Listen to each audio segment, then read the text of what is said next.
Hello, and welcome to a new show on the 2U network. We're calling it a network. Yeah. Well, it is now. We're calling this the 2U Mystery Tours, and I am Alex. And I'm Niku. And this is going to be a series where we explore the mysteries of, unsolved crimes and things along that ilk. And it's mainly going to be you telling me what's happening.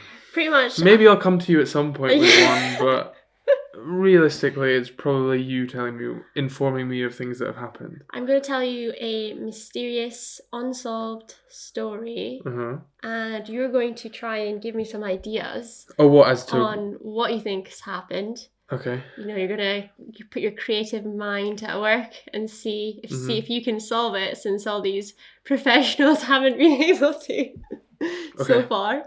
So what's this week's? So this episode one. Episode 1 is going to be in Russia. Okay. I'm not talking like Russia, the Russia we know, the Europe side with Moscow and St. Petersburg. I'm talking like deep Siberia in the mountains, where we don't know anything about, and it's in Asia. And then, of course. Yeah, the other side of it. Yeah. And the other side is in Asia, isn't it? Yeah, and weird. It's I guess it's at the time this is based in 1959. So it's in the northern Soviet Union, and it is based on a group of 10 hikers. These are students, right? But I'm saying they're students, but they're like professional hikers. Like, they do this like on the regular. It's like those rock climber boys that are just like, they don't do it for a living, but they're like pros pretty much. They've got like it's a passion. Yeah. It's a passion. They've got like certs, and it's almost like, they have like, there's like belts in karate, and like like, so they're like blue belt. They've got like black belt in hiking. Well, they're probably like one away from a black belt, and if they do this exhibition, they get the black belt pretty much. Like they're doing this to like move up. Okay, so this is like one of the more intense ones. Yeah, like it's a category. It's like a category that they've been given, and they need to complete it to gain even more credentials and being pros, basically. So there's 10 of them. Off the list. There's 8 guys, and then there's 2 girls, and they set off in, which this is kind of odd. They set off in January, which is even I never go climbing, but I wouldn't have thought you'd go in the middle of winter. Chilly. Go out. Well, is it warm? Is it cold or is it warm over there? It's minus 16 at this time Celsius.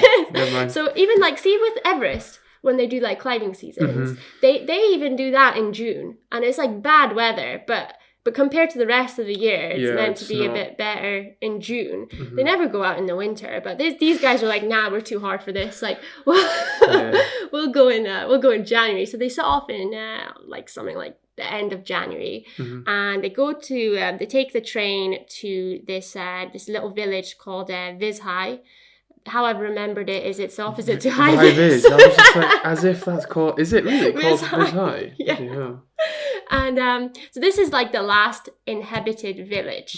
But after this village, it's too cold to live like regularly above this more northern to this. So they take the train there, they stay there overnight, and then they set off the next day, February 1st, to go on this climb. And it's supposed to take 12 days in total. Yeah, they'll be camping and stuff as well, like along the way. Do they take food for 12? Yeah, they would cook and stuff. Food. Yeah, I don't know about that, but they probably So they set off, and now even for them, the weather's a bit too bad. Like so they actually, after like a day of being on this trip, they get lost. Okay. So they have this, the full 10.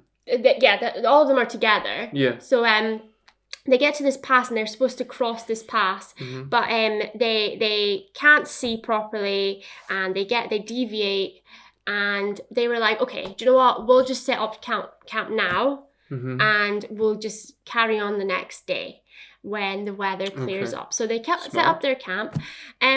Now, like I said, they're really experienced. Yes. But this is really odd. They set up their camp right underneath a mountain slope.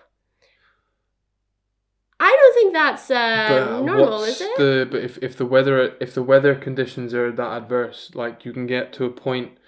I've spoken to a couple of people who've literally just been doing Munros, and they have been in storms where either fog, rain, snow, where they can't see like a meter in front of them.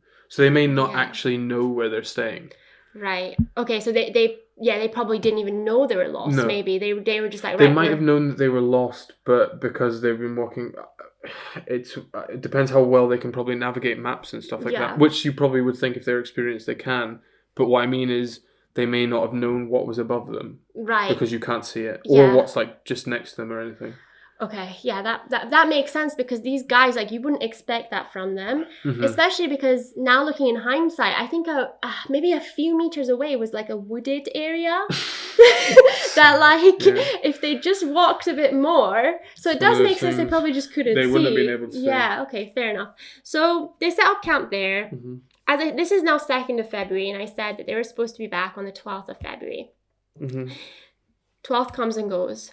13th comes and goes. Gets to the 16th, and the families are like, right, what's going on? They start demanding the Russian government to, like, go out and see where their family is, like, where they've gone, what's happening. So the Russian police and the army go out to the mountains to try and find these people because they're not home yet. And for 6 days, helicopters, all sorts, people, dogs, everything, they can't find them. On the 6th day, they finally find the tent. So it's worth knowing that before they all set off, the 10 of them set off, one of them, after the first day, actually got a bad knee, and he turned back.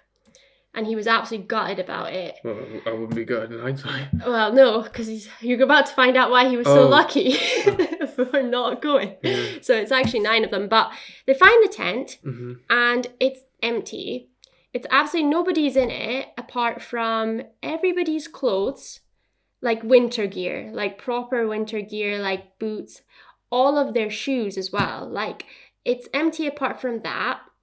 And their whole winter gear all of their winter gear. So these guys are not in the tent, but all their winter gear, like, you know, the stuff that you would wear outdoors. Yeah, the stuff that you should be wearing for skiing and stuff as you leave the tent. Yeah. Okay. None of their winter gear is gone. It's all in there. And there's a zip on the tent, and it's a functional zip. But next to it, someone has cut from the inside out with a knife. So instead of just unzipping the tent, they've gone and cut it out of it in some sort of rush or something. So someone's obviously needed to get out of there immediately. So the zip's closed, but they've ripped a hole. Yeah, they've ripped a massive hole out of it with a knife from the inside out. Like, what? I'm already thinking of what. Oh, really? Yeah. So the guy, the police are like, what the hell? And then they see, like, footprints from the tent. And these are, like, footprints that are coming from bare feet. So, and then some of these footprints are barefoot. Yeah. Some of them have one shoe on and the other is not on. And some of them just have socks on. But the footprints, like, as I said, they've been cut out of the tent. They've cut themselves out of the tent in a rush. Is everyone in the same tent? Yeah, they're in this massive tent. Oh, what? Yeah. Oh, it's a big one. It's a massive tent, but you could have just unzipped it. Yeah. But they've been in a rush that they've cut out. But the footprints are, like, calm. They're walking footprints. Because, like, I think you can analyze footprints in the way that you can tell if someone was running or if they were walking. It's because your feet will space differently if you're running. So, as an example with me, if I walk, my footprints are fairly, like, you know, generic. Whereas if I run, if I start sprinting, my feet line up more. So if you see me run on a beach, my footprints are bang in line. It's just a line of footprints left and right. Because my feet do that rather than actually going side by side, they go in front of each other. That'll be it. That'll be maybe the type of analysis they've done. But they've walked out of the tent. Yes. Even though they've cut out And the zip works, by the way. Like anyway. They're putting a spanner on your thought process. My theory works, yeah. So anyway, they have to follow these footprints for some time, and then the footprints disappear because snow's laid down, and then they go pretty far out. I'm not sure exactly how far out, but pretty far out. They find people. Oh. Yeah, they find people. Dead people. Yes. Oh. Sorry. The punchline. Yeah. So they find 5 of the hikers who are completely naked in the snow. They've just got their socks on. Yeah. Now, I think this could be because of this thing called paradoxal undressing that you get when you get hypothermia, where your nerves become paralyzed. Oh, I was thinking more sinister than that. Were you? That, you know that thing where people take the clothes of dead people as they're hiking? Oh, right, because okay. If they're really cold, but there's a dead person with a massive jacket on, it's like, oh, well, I'll just have that to keep warm. Well, we'll get onto that. Okay. Because it could be that, or it could be this paradoxal undressing, where like your nerves give you the wrong signals. They make you think you're actually really hot when you're actually dying of the cold. Yeah. And then you start undressing, but it only happens in like 25% of cases of hypothermia. Unlikelihood of how many people were found like that? Did it say? 5. 5 of them. So 50%. So 50% of the troop got this thing. Yeah, they were naked. So that's slightly unlikely. There was 4 others found. Yeah. But these guys had clothes on, but they had other people's clothes on. So you could be right in the way that they've taken someone else's clothes. But why did they not have clothes in the first place? That they had to take someone else's clothes. Like the clothes they were wearing didn't belong to them. It was someone else's. They weren't like out from the outside. They were different people's clothes, but it turns out they were like layered on top of their own clothes. No. But it was... They were naked. Like they had I'm saying snow gear was in the tent, so t-shirts. Oh bloody hell! Yeah, these are right, t-shirts, yeah. or pajamas or something. Oh, God. The plot thing. I know, but it's not his. He's wearing he's wearing a t-shirt that someone else is. So he's either taking it from a dead body, but then it makes you think, why was he naked and didn't have a t-shirt in the first place? Because he left in a rush, but I don't know. Oh. Sorry, yeah. So that's how they were found, clothes-wise. Then there's 2 of the guys, Yuri D and Yuri K. I've done that because I don't know how to pronounce their last names. Nice. And these guys were found, right, with their hands destroyed in absolute bits, actually almost like stumps, blood everywhere. And then there's trees nearby, and there's human flesh in the barks of the trees, and there's heaps of branches that have been broken off rapidly. And so the thought is that they tried to climb up this tree or these trees in a kind of panic way from something. And they're all their flesh is embedded in the bark. And then there's the next guy. This is Igor Dayatlov. Oh, Igor. So obviously this case is called the Dyatlov Past because they were supposed to go through a pass. And Dyatlov was actually the leader of the group. Oh, he took it the wrong way, didn't he? Well, he organized this whole thing. Yeah. Everybody knew him, but they didn't know each other. But he organized the thing. He basically put the group together for this exhibition. So it's really all his fault. No, it's not. But this is what it's named at. It's named after him. So he was found with the least amount of injuries from everyone else. He had a few scratches.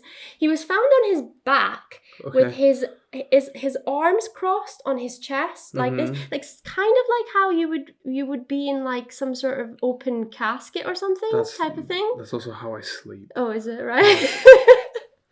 A lot of the time. What, on your chest, your arms crossed? On my back. Okay. On my back, I'll last night, for example, the duvet was here. People listening, I'm just pointing at my chest. And then my arms are over the duvet, and I'm like that. You sleep like that? So my... Sometimes, but then it'll end up like this, straightening the arms, and I'll be lying on my back, and I'll wake up, and I'll be oh wow, starfish cheerleader, yeah. Yeah, while you grind your teeth to hell. Anyway. So he was, that's how he was found. Then there was another boy called Rustam. He was found with his skull fractured. He had a 6-inch fracture in his skull. Like someone had bashed him onto the floor. And he also actually, even though he had this major injury, he was determined to have died from hypothermia in the end. So he was determined to have died from hypothermia, even though he had an injury in his head. So let's break this down quickly. You got a tent. You've got the footsteps to how many dead bodies? There's 9 dead bodies. 9 dead bodies. How many have clothes? 5. No, 4, sorry. 4. 4 have clothes.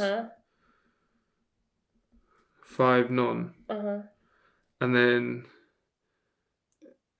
somewhere else there's trees. There's trees. There's trees nearby the 2 that have like stumps for hands. Oh, so which ones have stumps? So There's 2 have like they've messed up their hands from trying to climb. Oh, so I'm writing 2 times, hand buggered. And then next to it there's a tree. Next to them there's trees. Which is like scratched up. Yeah. It's just from memory. And then Igor.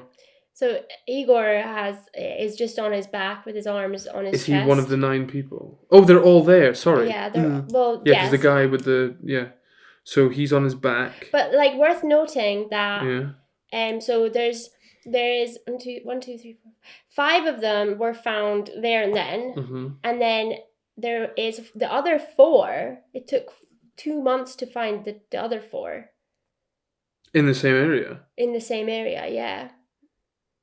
Like they were just further away, or like hidden and stuff. They couldn't find the other 4. So is this a mix like of a? Do you know if it's like the 5 with no clothes on were found first? No, I don't know which ones had clothes, which ones. Yeah. Okay. But the first 5 that I speak about are the first that were found. That's you would assume that the people with no clothes. Yeah. That would die first. Yeah. Okay. So this guy, as I was saying, got this massive fracture. Yeah, Igor. Rustam. Igor's the one with his just minor scratches, and that's it. He's obviously just died from hypothermia or something, on his back. Yeah.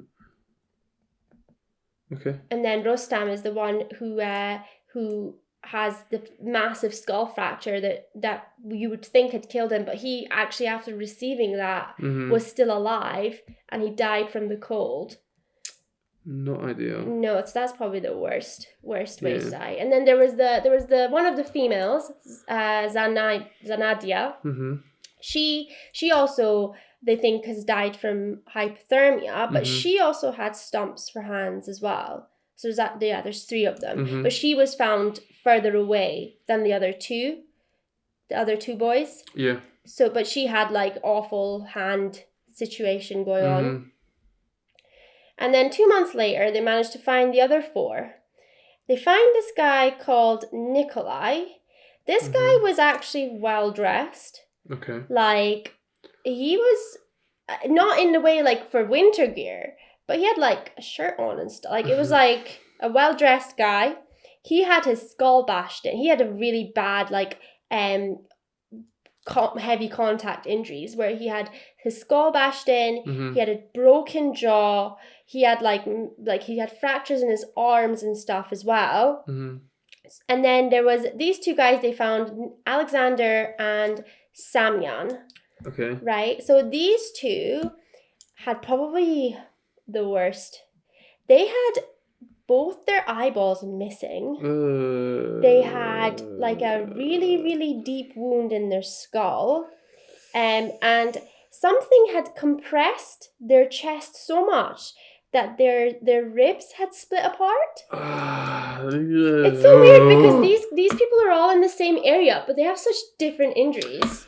And then so these 2, and then there was the last girl found. Her name is Limia. Okay. And she was found with all of the soft tissue missing from her face. Like, so, like, see your face? It's got, like, skin. Yeah. All of it missing. She had her nose missing. Oh. And her face was like, also her eyes were missing as well, but her face was frozen in a screaming formation.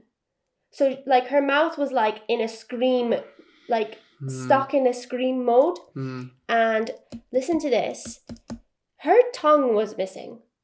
Someone had removed, or something had removed her tongue. And her, okay.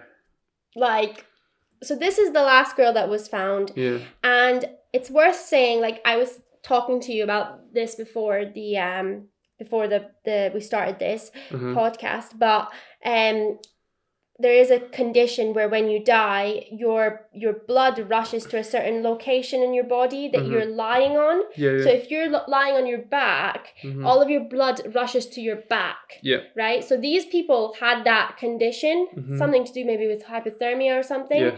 But so the for example, the blood has rushed to their back. This is where they've died, but they were found on their side. So something's moved them, or someone has moved them after death, because the blood is indicating that they were not lying in that same position that they were found when they died. Okay. So that's something else to note. So, as I said earlier, in the tent, everything was in the tent, right? Yes. However, one of the guys, Simeon, he had a camera. Oh my God, it's like Blair Witch. Yeah. That he took with him. What do you mean? Wait, so the camera wasn't in the tent. That was the only item that wasn't in the tent. So are you telling me there's video footage? There is no video footage. This is the 1950s. Oh shit. Oh, what? It's like one of them cameras. It's one of them. Like, so... Hang on, I'm going to Google the camera from the 1950s.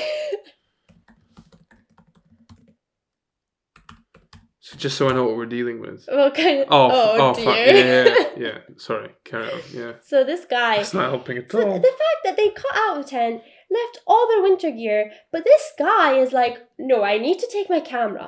He had a reason. Did he have it with him? So I'm going to tell you where the camera was found. So he takes the camera, of all things. So they find this camera, but it's actually... They find it in... on a tripod. So he's had time to put it on a tripod and it's like the lens cap is off, right? And it's set up on a tripod, and the tripod is actually facing upwards. So the camera is set up pointing upwards towards the mountains. So I'm thinking, has he, when they've all left the tent in a rush, has he taken that camera and had the time to set this whole thing up? Or had they had suspicious activity the day before and he set it up the day before, the night before, and ready for something, and he's pointed it towards whatever they thought they saw towards the mountains? So the only reason I would say it wasn't the second one is because it's the 1950s, and the camera can't. There's no automation on it. It can't record anything. Right. It's literally, it'll take a quick photo. So these guys have left the tent in a rush, although they've walked out with no winter gear, and he's gone and set up his camera on the tripod, ready. Oh my God. For something. So they go through this camera, and it's all just photos of the group, up until, nice fun photos, until the very last image. Oh God. It's an image called the 33rd frame. And it's really just the worst quality thing ever. It is a dark black background with just light orbs at the front. I've got... Oh God, it's aliens, isn't it? If you believe in it's aliens. Aliens have done this. Well, so this is the photo. So I mean, I'm describing this photo for anyone who's listening. It's literally a blur. It's like when you see light spots on a normal photograph or like a blurry bit. It's literally a central light spot, and then light spots in the top left. The rest is black. Yeah. It's It's literally, yeah, it's just like a it's light. a very, very, it's like you really horrifically, if you had like a door frame, if you had a door frame and the top left of it, there was a crack and there was light coming through it, and then you horrifically unfocused it, that's what it would look like. It's like he's trying to take a photo of a bright light that's gone unfocused. Yes, potentially. The reason I say this is because there's snow there. Oh, right, okay. So refraction and reflection can do. But this photo would have been taken at night, I think. At night time. How do we know? Because a black background. Yeah, but if it's it's actually good. Yeah, that's a fair point. And the rest of the photos on this camera are pretty good, you know. They're it's not like it's a bad camera. So do we know the weather the whole time through this or not? No, I don't know the whole time. They say that actually for that time of the year, the weather was good. Apart from like the few days that they got stuck. Yeah. But like in general, it was actually good compared to other years. Got you. So that's the camera. And then another weird thing was that when they analysed all the clothes of the hikers, they were all radioactive. Even the campsite was radioactive. And so people were like, okay, maybe the area of the mountains is like a naturally radioactive, like made of radioactive rock. But that was all tested and proven that no, that area is not radioactive at all. But the hikers' belongings were all radioactive. Even at the funerals of the hikers, they had like a weird glow to their skin, like an orange radioactive glow. Right. This is the time of like open caskets and stuff. So like the families were like, nah, the skin glowed weirdly, and their hair was grey, even though none of them had grey hair yet. Their hair had gone grey. Now, I don't know if this is something to do with like the time. 1950s. Was there some sort of Cold War, or was there some sort of testing going on? But wouldn't the land be radioactive as well? No, but how accurate is the testing gear? Well, it's accurate enough to say that the clothes are radioactive. So wouldn't it be accurate enough to say that the land isn't?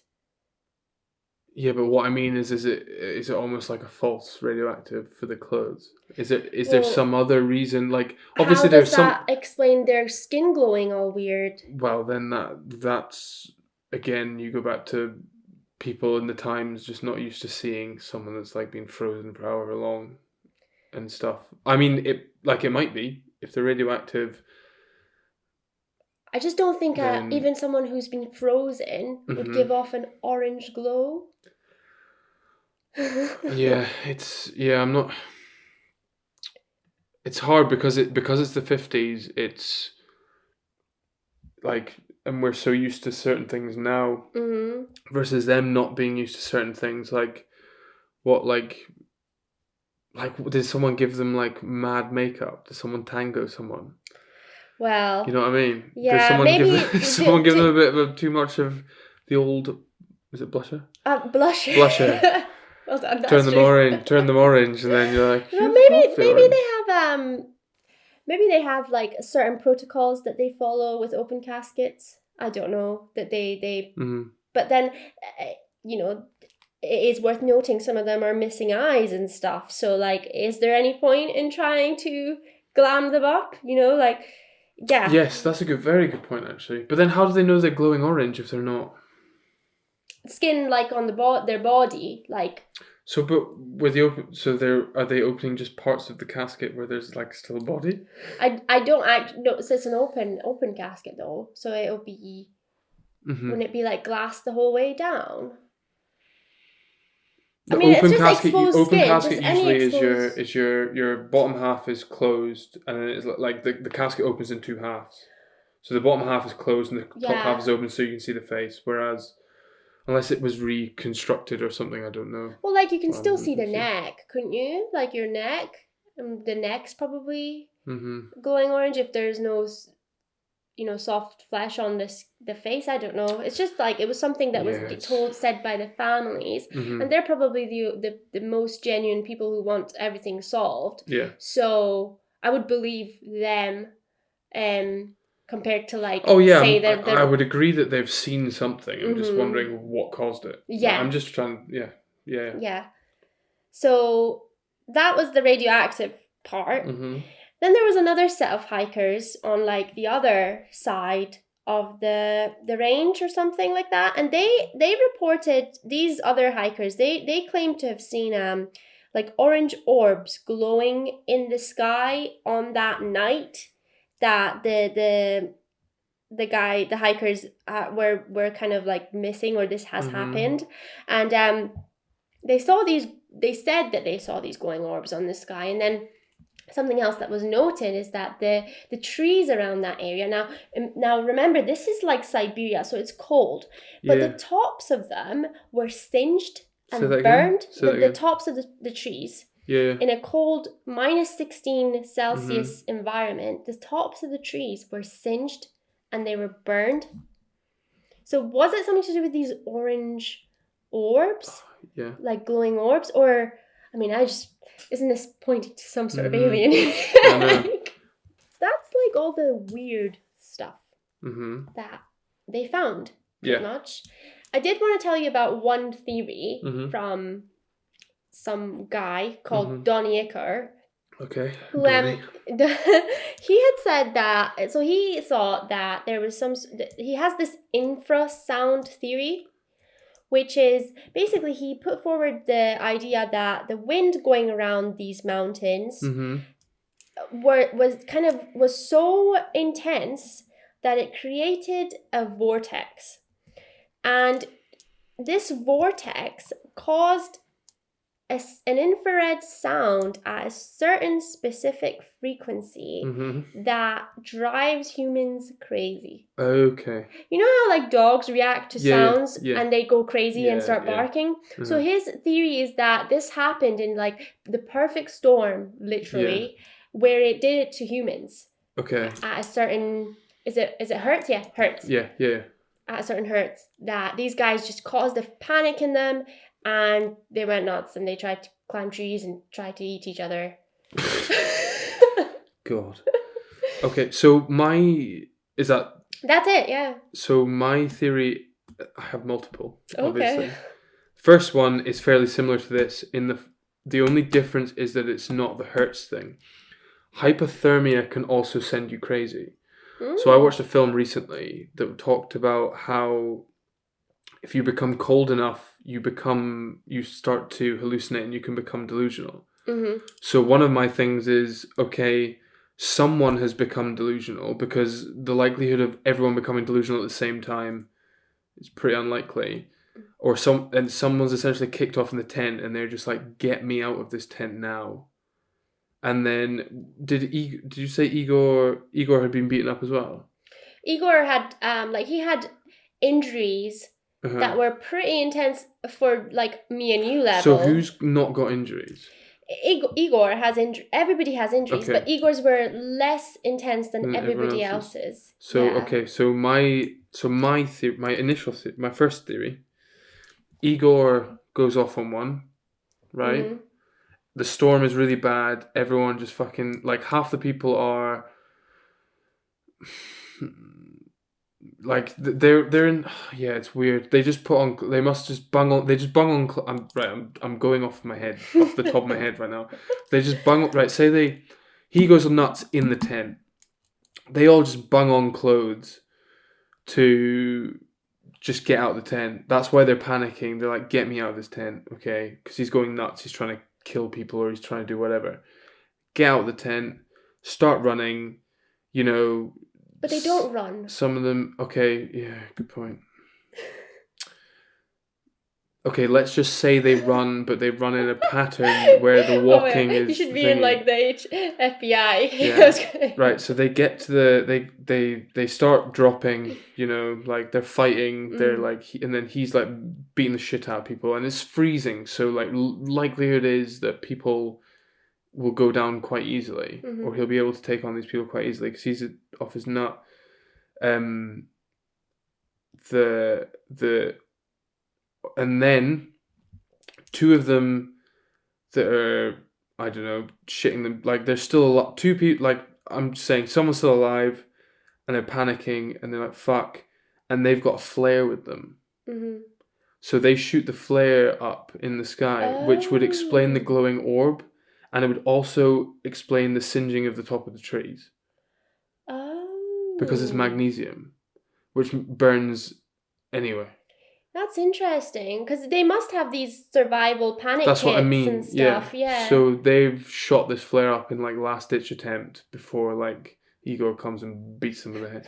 I'm blaming this all on Igor, and I have no clue. I'm just using him because he's got the least amount of injuries. He's also got the easiest name. And the scratching at trees actually makes sense. I bet you the scratching at trees, the people who scratch at trees are the people that no longer have fingers, because if it's that cold and you're outside with little to no clothes on, the first thing you're losing are your fingers from frostbite.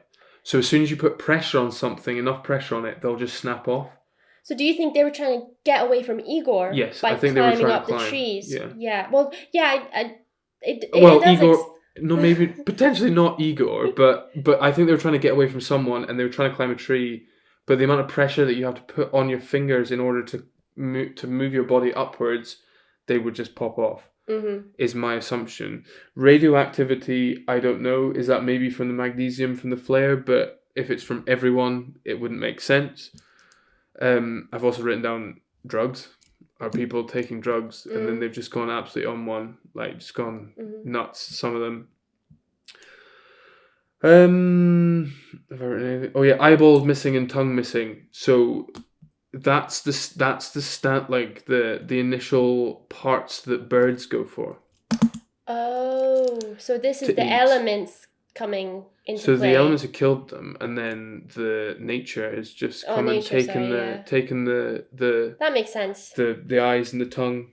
And the nose. Camera on the tripod's kind of stumped me, because the tripod's set up still? They found it set up, lens off. Yeah, but as in like it's standing up. Yeah. So that makes me think that there's no like wind, which is really weird. Like, and it's facing upwards as well, so they're ready for something. It's almost like they were ready for something, to shoot something or something. You know, that is weird. Yeah. So again, it could be an animal, or they're facing it upwards to take like. Right, okay, theory number 2 is that they're pointing it upwards to take a picture of the big bloody alien spaceship that's above their heads. Are aliens real? They're more likely than not. Well, this is the thing, because... The 50s. Well, so the Russian government have closed this case. It is unsolved in my eyes and in most people's eyes, but they're like, no, this is solved, and this was an avalanche. Yeah. Now, avalanche... would have buried them. Yeah, exactly. Like, they had like a light layer of snow on them when they were found. There's no way this was an avalanche. Because even the campsite would have been absolutely... There'd be almost a layer of ice around them as well. But them being moved up... To be honest, like, the conspiracy theorist in me, and I do love a conspiracy, is that it was aliens. So do you think aliens... came, they didn't want to be seen, so they killed everyone because they didn't want to be seen? Or these orbs are the aliens? No, I still like from what the orbs going up and then the trees being singed sounds very much like a flare. But if like that could be panic, be a photo of the flare, maybe. The photo on the camera. No, the photo on the camera would be... The photo on the camera is more likely them trying to take a picture of an alien spaceship and it being too dark. So are you going with the alien theory? For me, it was aliens. It makes the most sense. The camera's pointing at them. They walk outside. Imagine half people are dressed, half people aren't. Right. I'm going a bit sideways here, right? But what if... Right, start from the beginning. They're all in the tent. Let's just say that there's some funny business going down in the tent, right? Let's just say... Is this Igor again? Let's just say, no, the whole of them. There's some funny business going down in the tent. Okay, I know where you're going. Okay. And then... Is that why no one had anything on? Yes. Okay. And then something happens and it spooks them. And they're like, shit. And they try to unzip the tent. For some reason, they can't unzip the tent because... You know, that I've been in situations where I can, like, it's really hard to reach the zipper if it's, like, accidentally flipped outside. Sometimes jams as well. Even when you try to zip up your jacket, it just doesn't work. And in actual fact, at this point, the weather is fine. You cut through, you're like, fuck it, like, this sounds mad, like, there's, like, lights flashing, whatever. Cut through, and you go out, and you look, and you're like, oh, shit. Thingy, take the tripod, like, this is wild. If it's actually an alien, you wouldn't, like, stop to be like, let me put some clothes on. Or maybe some people did, and that's why they just put on whatever clothes they could find. That would explain them walking out rather than running. Put down the tripod, aim it up, take the picture, and then the aliens say, I don't like that. We don't want to be known about. So they pop down. And then they have, you know, they just start fucking people up. But they could do it really slowly to the point where, you know, these guys are out naked, and if they're in the snow long enough and they're trying to, like, climb up trees or something, or they could even be using the trees to try and prop themselves up, and then the force just, like, snaps their fingers off. And they drag themselves through. I mean, we don't know how aliens kill people because it's such weird ways. Well, like, we don't know if aliens exist. Well, if they do, like, the fact that 2 of them had a really high pressure applied to their chest, and that's how their ribs snapped. Like, how does that happen? Well, if you think about it, again, who does that? Imagine something dropping out from essentially the atmosphere. Imagine something dropping from the atmosphere or from the sky and landing directly on your chest. But wouldn't they have found that something as well? Well, no, because if it's someone that drops out and lands on your chest, so an alien fell on him, jumped on him, hits him in the chest, splits him, and then just carries on. But yeah, you're right. It is weird. To be able to, like, with that much force to split something. But yeah, they're my 2 theories. I think it's the camera tripod's a bit of a spanner in the works, and the walking, what seems like walking, whether it is walking, I don't know. But and if it is walking, they were moved after death as well. Yeah, when there's no wind, I squared that. There's a tripod standing. There's light snow, so it's not like there's an avalanche anywhere. They've been moved.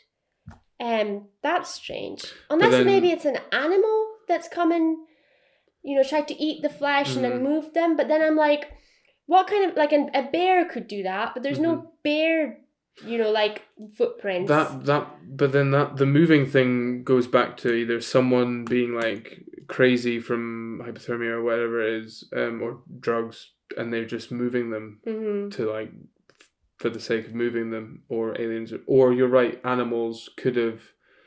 Birds can move them, but you would think that no, birds wouldn't be able to move them, but like a bear, as an example, a bear would have been able to move them. I mean, whether. But a bear would have ate the whole thing, wouldn't he? I don't think, not necessarily. Not just like bits and pieces of soft flesh, like a bird would. Well, let's Google it. But then I would have thought that a bird would have left a lot more evidence, like his footprints, or, you know, like, just more, like, maybe he would have actually taken a hand or something. That's a very good point. You would have thought there would have been more chunks taken out of them. Yeah, because bears do eat humans. Well, yeah, and they're not so precise to eat just soft flesh, I don't think. I mean, I remember the what was it, the podcast we listened to with that chimp that went nuts. Yes. And he went for the eyes. Yeah. So maybe. No, you're right. Okay, so to summarize, I have decided that there's the option of drugs or hypothermia turning someone insane and just going to town on everyone, or it's an alien invasion. Fair. That's my 2 cents, and that is my summary to finalize this first episode. I would give that a good 5 stars on that effort. Yes. Yeah. See, my my workings here. If anything's going to make you believe in aliens, is this one. Yeah, it does. The issue is the 1950s, because so much stuff, like if you gave someone a mobile phone from now in the 1950s, they would be like, this is witchcraft, you know what I mean? Mm-hmm. So it is a bit iffy, but from everything, it's like the combination, like the two things that stand out for me most are the camera on the tripod and the walking footsteps, because they're bits that I'm like, I can't really explain. I mean, I tried to, but you know. Yeah, they're the two part that just like contradicts all your theories. And like, actually, well, they don't contradict the alien one.